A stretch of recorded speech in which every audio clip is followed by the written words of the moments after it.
On today's World Insight, diplomatic efforts to broker a ceasefire between Russia and Ukraine as Turkey seeks to mediate direct talks between the two sides. How far have these efforts gone? The chances of a breakthrough? And how credible are U.S.-initiated efforts toward the ceasefire?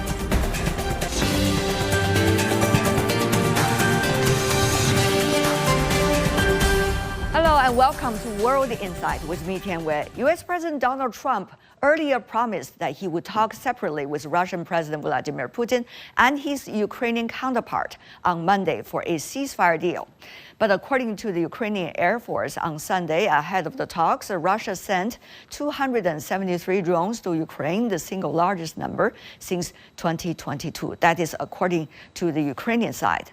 This comes after some rare progress made last Friday when the first direct Russian-Ukraine peace talk since 2022 were held in Istanbul. Both sides agreed to a major prisoner swap. So where are the peace talks headed now, if there are any? What is the stand of the different parties involved? And how sincere is Washington in all of this? It's time to loop in our panelists. Joining us in Paris, Joab Toker, professor at the American Graduate School in Paris. In Shanghai, Joseph Gregory Mahoney, an American professor of East China Normal University. In Beijing, Rong Ying, senior research fellow from the China Institute of International Studies. Gentlemen, welcome to the program. Now, how would you describe the result of the Istanbul talk? We were disappointed to see that Russia downgraded the talks, that they decided to portray them as a procedural matter at this point, despite the buildup that we saw from Washington that it might be an opportunity for a more substantial step forward. I would say bad. I would add that perhaps it wasn't a surprise, but it cannot leave an option of commentary other than pessimistic one. I would personally say I think we are happy that finally these talks, the direct talks, between the two sides, Russia and Ukraine, took place, and it did produce, I think, significant result of the agreement to swap 1,000 prisoners of war, and the agreement that this would be continued process. There are several things in this talk, right? First of all, what level of delegation from both sides, whether the U.S. President Donald Trump will be there, and also there was a lot of discussions about the ceasefire, what is the preconditions for the ceasefire, and what are going to be the next steps. Any of these steps, do you think, Professor Mahoney, have been clarified? No, I don't think that we have information on that yet. I think we're still waiting to see what might come from potential discussions between Washington and Moscow. But I agree with Rong Ying that the agreements on Friday to exchange prisoners was a substantial step forward, and we should encourage more of that. Earlier, Professor Mahoney, we noticed a demand for ceasefire, particularly coming from Washington. So the stakes were being described by the international media as high, but we did not see that happen. Do you see this call and related conditions for ceasefire is serious enough? Well, to be frank, I think that Trump is trying to impose his timeline on this process, and that's not necessarily Russia's timeline at this point. I think Trump is desperate for a foreign policy win. He needs to have something wrapped up this year, well ahead of next year before the midterm elections. And I think Putin realizes that he would also benefit from having something before the next midterm elections, unless his objective is to try to frustrate Trump with a divided Congress. But nevertheless, I think Putin wants to resist sort of Trump's tendency towards American triumphalism.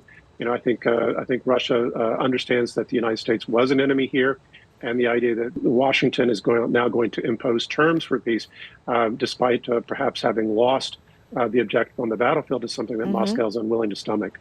Professor Toker, do you see this as more diplomacy or just political brinkmanship or testing by different sides toward one another? Well, this can join diplomacy, posture, sort of equations which are unclear and therefore permit some kind of, let's call it manipulation, if you wish. I'm not saying manipulation in the negative sense, because this is part of what one person says to another, one country says to another, in order to find some way of saying something in common. So there's nothing abnormal, shall I say, unfortunately, regarding the situation, although these manipulations and these posture exposures are, of course, are tragic when it comes to the battlefield, when it comes to humanitarian damage, and when it comes to the huge level of suffering which is imposed on the belligerents on both sides. So I don't think that we've had many surprises up to now, in spite of the large number of manipulations and the large variety of commentaries that we hear in the East and in the West and in the global South. President Putin, most probably, if I had to come to sort of a bottom line, is not interested right now, neither in a ceasefire and certainly not in sort of a permanent peace treaty or peace arrangements. This is basic fact number one. I mean, fact according to the interpretation most European and Western commentators are ready to make at this point of time. This has not changed since the arrival of Mr. Trump in the White House. Will this change due to the phone conversation and perhaps other moves that will be happening very shortly? Yeah. It is not impossible, but not very probable. I see. So I think that President Putin will go on stretching the situation, stretching the unclear characteristics of the overall map. And since he believes that more time is actually profitable for him. Mr. Rong, I've been reading commentaries coming from different sides. It seems that analysis coming both from the West and also some within Russia has been suggesting Moscow is trying to buy the time because militarily it is believing it is at an upper hand at this moment. Meanwhile, the Ukrainian side is trying to show to the rest of the world, particularly its Western allies, that it's been trying to make an effort, showing the posture and also showing its quote-unquote sincerity. So how do you see both sides, the two sides in the direct conflict? What roles can really others play when the two sides are not necessarily thinking about immediate ceasefire and immediate solutions? What we have had from the talks is they are the kind of deep-rooted or deep sort of seated gap of perception, which I think that it's only natural and understandable in terms of political. I mean, no trust or trust deficit arising from this very complicated conflict. That's why we have, on the one hand, the Ukraine supported by Europe asking for a kind of immediate complete ceasefire, while the Russian side, I don't think they are against the ceasefire per se, but rather they want to looking for a kind of package deal. And that puts, I think, the United States in a position, critical position, i.e. the President Trump, that whether he will able to play a kind of role to bring them together with I think, his determination. Professor Mahoney, we understand there has been agreement on mineral development between Ukraine and the current Trump administration. Since then, how much do you see enthusiasm by Washington to continue fiercely the encouragement for ceasefire and both sides to come together for a real solution vis-a-vis the conflict? Well, to be honest with you, it's really difficult to judge the Trump White House because, it's a very active White House right now. They've got many fronts. They're dealing with issues in Iran. They're dealing with the trade war. It's a very fractured approach right now. This may be part of their strategy. So we've seen them sort of take their eye off the ball in Ukraine a bit, aside from striking the steel minerals. Now, one of the things that we know is that it's probably a non-starter that Ukraine will join NATO. We don't even know that NATO has a future necessarily. And Trump has even conceded that maybe NATO expansion was what triggered this thing in the first place, although many Europeans would disagree with that. But I think, the other thing is that right now the EU seems to be moving very aggressively towards a possible Ukraine membership by 2030. And I raise this because that raises a number of interesting long-term questions about the security of the European Union and the role of strategic autonomy.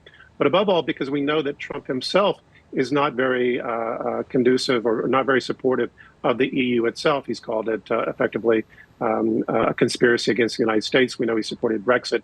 Yeah. So it may be strange that we might find that this prospect of Ukraine joining the EU as some sort of package deal for a future development and security, this running at odds with what Trump wants in terms of his access to minerals, and certainly whether or not he will provide security guarantees going forward. How do the Europeans see the U.S. role so far, particularly after the agreement on developing the mineral resources in Ukraine by the United States? Professor Toker. Europe can certainly not tolerate the fact that it would be left out of the picture. Because obviously this is a European crisis, and it would be obviously a very negative and some even say dangerous situation in which an agreement of whatever nature may be reached, let's say in the triangle of Washington, Moscow, and Kiev, whereas the Europeans, which are actually next door, just looking at the situation from a short distance, are kept outside. This is intolerable for European political positions, but it is also at least awkward, strange, abnormal when it comes to security considerations and others. But how can Europe make sure that is not going to be happen in the way that the Europeans do not like? Well, this is what diplomacy and rapport de force, the situation of relative forces and relative capacity to influence of the situation, enter the picture.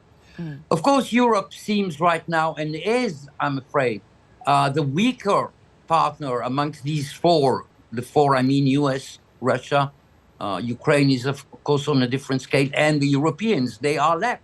This is the clear intention and ambition of President Putin, not only since the beginning of the war, but since decades, if you wish, right?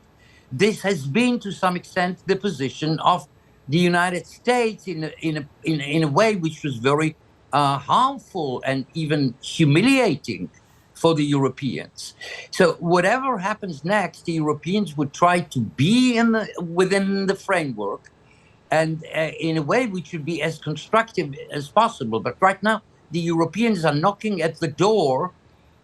Some progress has been made amongst the Europeans themselves, who, as we all know, do not share exactly the same positions, neither militarily nor financially, not even on the humanitarian level when it comes to the war in Ukraine. So the Europeans are, shall I say, without this exaggeration, are the poor partner of this triangle or whatever other geometrical form you'd like to adjust to this situation. And it might still be the situation after the series of phone calls and other contacts between America and the Russians. Professor Mahoney, do you think the current administration cares what Professor Toker just said about the European stance? Well, I think the Trump administration has made it clear that they, are all too happy to erode European Union unity. I think they've made it clear that they don't like the EU, and I think they've made it clear that Europe can't really count on NATO going forward. So the extent to which Europe is frustrated by this, the extent to which it promotes division in Europe, and even the extent to which, one of the great risks, I think, for Europe is that the EU, excuse me, Ukraine could end up being a poison pill. In other words, if Ukraine is brought into the EU in 2030, as some ambitions currently hope, then this could create a wedge between the United States and Washington. We don't, of course, don't know who would be in the White House at that point in time, but it could end up being a poison pill where Europe is alienated both from Russia and the United States, but unable to provide security for itself or the Ukraine. So I think in this case, it's a very difficult situation.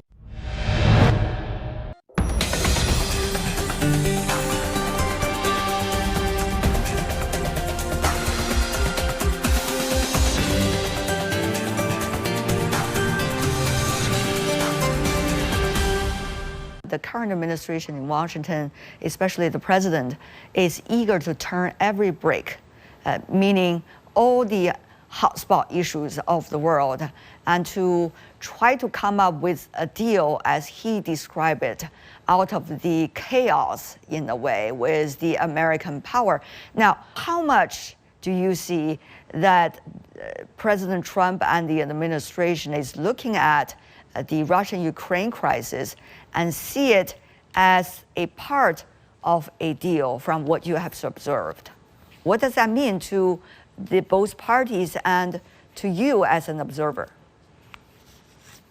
Definitely, we are still in the process of understanding, of making sense of what the United States, the Trump administration, is up to by so enthusiastically to play, to present itself as a kind of peacemaker to try to solve all the hotspot issues. And so far, I think the efforts has been very much, I think, there, but the results obviously, as we have seen, become more complicated. And specifically with the Ukraine crisis, I think increasingly, as far as I can see, it has now become a game between Russia and the United States. That's, I think, exactly the reason why I think EU and, of course, consequently, Ukraine becomes so concerned or so worried about the outcome of the negotiation or this diplomacy, which I think in the end that would create a kind of a fait accompli that would have to endorse, accept or not by the negotiations between United States and Russia. And that is something I think expected, but I don't think it would go that far. We see, interestingly, there are parallel game of campaigning or lobbying for, the Trump administration, President Trump in particular. I've noticed that the Russians sort of talking points are very much, I think, on the one hand, expressed the kind of appreciation of the understanding of the Trump administration, which hopefully it would leverage that to its advantage. With the Europeans and Ukraine, I see again, they are kind of running a campaign. And by blaming the failure or not successful talks of this in Turkey, in Istanbul, as the kind of a demonstration that Russia is not serious, Russia is, and the owners of the talks, the conflict lie the court of that. And without that, if it's the case, they are going to now advocating more sanctions, which United States' role is going to be very important. Mr. Rong, how about China? We understand over the past few days, China and the visiting Brazilian president has been working on a more precise and updated version for peace plans regarding the Russian-Ukraine crisis. Without going into the details of that plan, how much role really others play, including countries like China? Both have been maintaining relationship with both sides of the conflict, Russia and Ukraine, and also other countries in the global south, as Professor Toker earlier mentioned. How much a role it is there for them to play at all? I think so far China has done three, things. First and foremost, of course, it's make clear its principled position on the hotspot issues like that by emphasizing the principle and the purpose of the UN and other commonly recognized.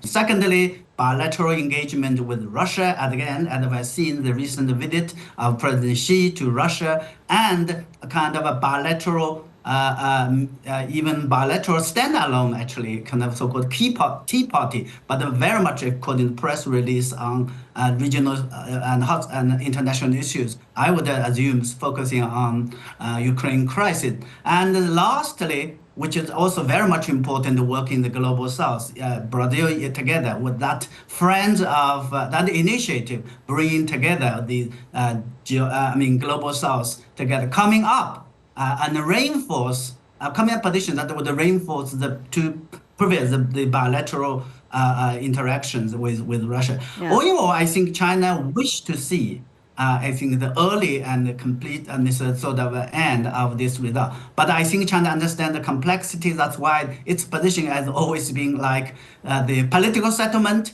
but that settlement have to be fair, lasting, binding, and acceptable to all the parties concerned. I think that is the background.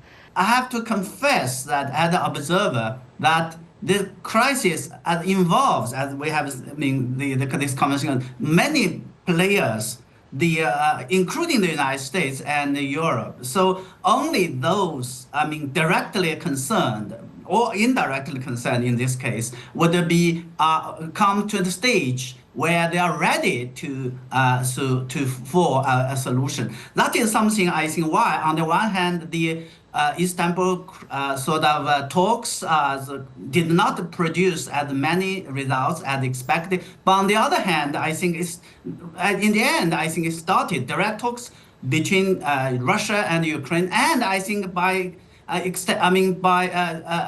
it's in some way direct talks between Russia and Europe and Russia and the United States, interestingly, if I can say. So, and the past effort, the past year of crisis, so much damage and destruction, I think enough will be enough, should be enough. And the only thing is that if we can able to agree to some basic but important or cardinal principles of for peace talks. For example, political settlement, that is the most important thing. No use of nuclear weapons, as Chinese has made very clear. And now we are coming to the stage where the process, whether it will be go one step, finish up everything in once for all, or it's going to be step by step, but in the context of in a package way, so that all the concerns, legitimate concerns, could be addressed through this process. Professor I think Mahoney, that is what we are having now. All right. Professor Mahoney, your thoughts. How much role is there for others to play, such as China, Brazil, and others?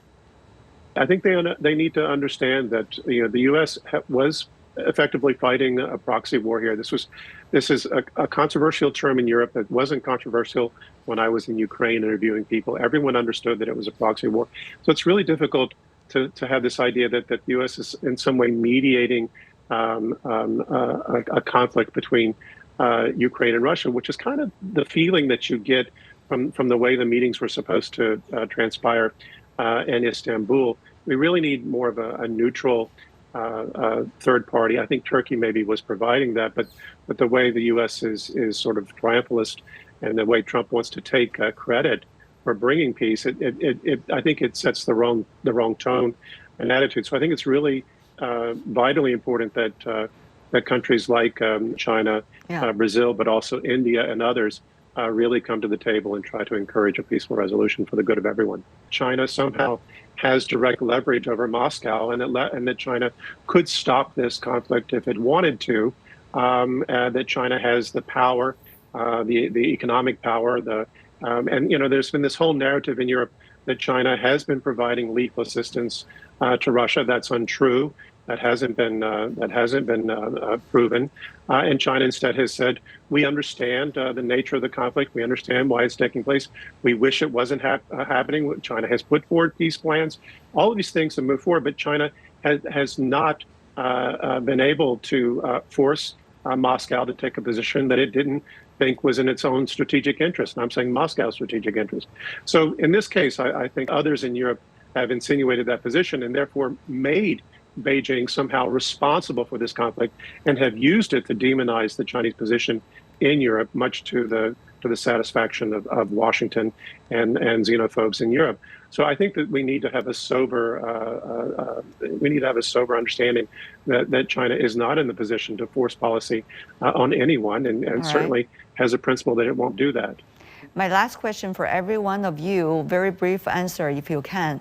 What should be the next steps if we are going to see in any way any hope in this conflict? Professor Toker, from the European perspective, if you can, sir. The next positive step could be in the form of third, fourth, fifth parties which are not the United States or Europe, from somewhere else, who may join the diplomatic efforts discreetly, perhaps without a lot of us knowing about it, and pushing in the right peaceful direction. All right. Mr. Rong, what do you think should be the immediate steps that can bring some hope to future ceasefire, at least? Definitely, I think more talks, more sustainable investment, political investment by top leadership, and laying out their respective positions on the political settlement of this crisis. Fortunately, we are going to see more opportunities because the season of multi-diplomacy is coming for the next few months. Really? Okay. Let's hope so. Professor Mahoney.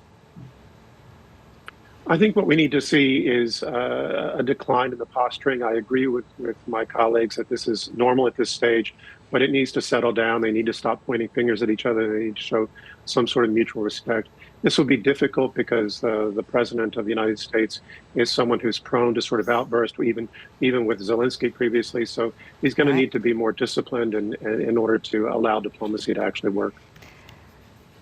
Mahoney, Toker, Rong, thank you so much for all of you for joining us. Appreciate it. Thank you. And that's all the time we have for today. If you'd like to know more, search World Insight. Check out our YouTube channel. Follow us on X and Facebook. I'm Tian Wei on behalf of the team. Thanks for being with us. I'll see you tomorrow. Bye for now.